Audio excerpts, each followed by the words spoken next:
Virtual সেমিফাইনালে বাংলাদেশ কি নিজেরা ইচ্ছে করে হারলো না পাকিস্তান বাংলাদেশকে হারালো?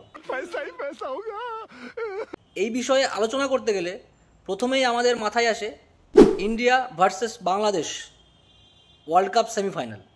সেখানে বাংলাদেশের প্লেয়াররা প্রথম থেকেই এতটা ওভার কনফিডেন্স হয়ে থাকে যে তাদের যত রানই দাও, যদি লাস্ট ওভারে 1 রানও বেঁচে থাকে তারা চায় 6 মেরে ম্যাচটাকে জেতাবে।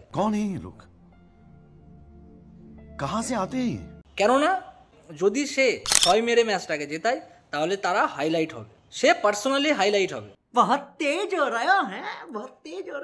এই কারণবশতই বাংলাদেশ পাকিস্তানের সামনে হারল।